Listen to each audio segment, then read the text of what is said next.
آئے میں ایک عمل آپ کی خدمت میں عرض کرتا ہوں.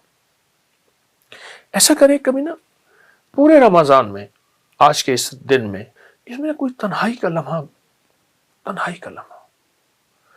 اور ایسا تنہائی کا لمحہ ہو کہ جس کے بارے میں ہے کہ یا اللہ دنیا میں ایسی جگہ کوئی کہیں ہوتی،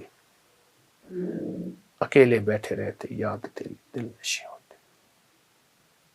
یا اللہ دنیا میں ایسی جگہ کوئی کہیں ہوتی، اکیلے بیٹھے رہتے یاد تیری دل نشیں ہوتی. کوئی تنہائی کا لمحہ، بس اچھا چند منٹ چند لمحے ہوں، صرف یہ دیکھنا یہ ہے کہ اس میں صرف تصور کرنا ہے میں اللہ کو دیکھ رہا ہوں یا اللہ مجھے دیکھ رہا ہے اور اللہ مجھے مسکرا رہا ہے، دیکھتے ہوئے مسکرا رہا ہے اور اللہ میرا راضی ہے. جتنا بھی کوئی خطا کار کہتا ہے اپنے آپ کو، گناہ گار کہتا ہے اپنے آپ کو، سیاہ کار کہتا ہے اپنے آپ کو، جتنا بھی خطا کار گناہ گار سیاہ کار ہے، جتنا بھی گناہ گار خطا کار سیاہ کار ہے، صرف یہ دیکھے چند لمحوں میں، بس اس تصور میں بیٹھ جائے کوئی نہ مجھ کو یاد رہے، تجھ پہ سب گھر بار لٹا دوں، خانہ دل آباد رہے. کہ اللہ مجھے دیکھ کر اللہ مسکرا رہا ہے. اب فائدہ کیا ہوگا؟ وہ بھی بڑی عجیب بات ہے. فائدہ یہ ہوگا کہ حدیث قدسی ہے، اور حدیث قدسی میں یہ ہے کہ اللہ پاک جل شانہ کہ کملی والے کا فرمان ہے، میرے بندو میرے ساتھ جیسے گمان کرو گے میں ویسے معاملہ کروں گا. اے اللہ ہم نے تیری مسکراہٹ کا گمان کر دیا اور تو یقیناً ہمیں مسکرا کے دیکھے گا. ہمیں جب مسکرا کے دیکھے تو ہمارے سارے کام بن جائیں گے.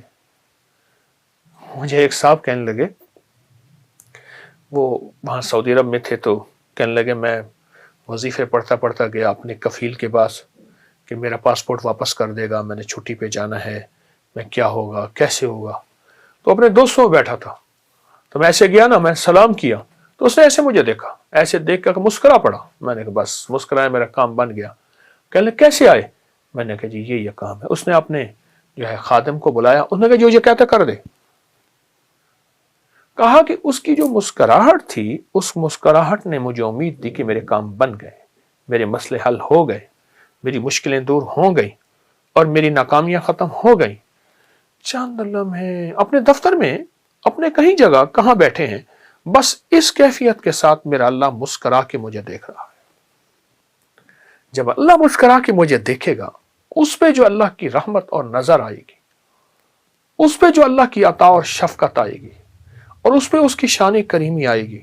ایک مسکراہٹ سے ساری کائنات کے گناہ دھول دے، ایک مسکراہٹ سے سارے سمندروں کو میٹھا کر دے شہد کی طرح، ایک مسکراہٹ سے ساری سختیوں کو نرم کر دے، ایک مسکراہٹ سے سانپ کے اندر کاٹنے کی کیفیت کو ختم کر دے، ایک مسکراہٹ سے خون خاروں کو محبت دے دے. اس کی ایک نظر اور ایک مسکراہٹ ساری کائنات کو بدلنے کے لیے کافی ہے. اس کے سامنے میرے مسائل کیا ہیں، میری مشکلیں کیا ہیں، میرے قرضے، میری بیماریاں، میرے جادو، میری جنات، میرے اثرات، میری بندشیں، میری الجھنیں، میرے گھر کی ناکامیاں، کاروبار کی ناکامیاں، اس شہنشاہ کی مسکراہٹ کے سامنے کیا ہیں.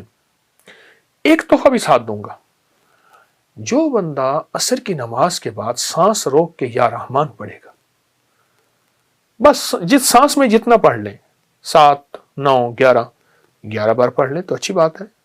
سانس روک کے 11 بار یا رحمان پڑھے گا، اس کو 3 تحفے ملیں گے. بے اولاد کو اولاد ملے گی، جادو ٹوٹ جائے گا، رزق وسیع ہو جائے گا. عصر کی نماز کے بعد کہ سانس روک کے 11 بار یا رحمان پڑھ لیں، آنکھوں سے کرشمے دیکھیں، بندشیں، بیماریاں ختم، رزق وسیع، اور اللہ کے خزانہ غیب سے اس کو رحمت ملے گی اور جادو، جنات، اثرات اور بے اولادیاں ختم ہو جائیں گی.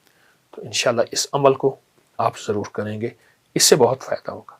اللہ ہماری حاضری کو قبول فرمائے، اللہ ہمیں اس کا صلہ دنیا میں بھی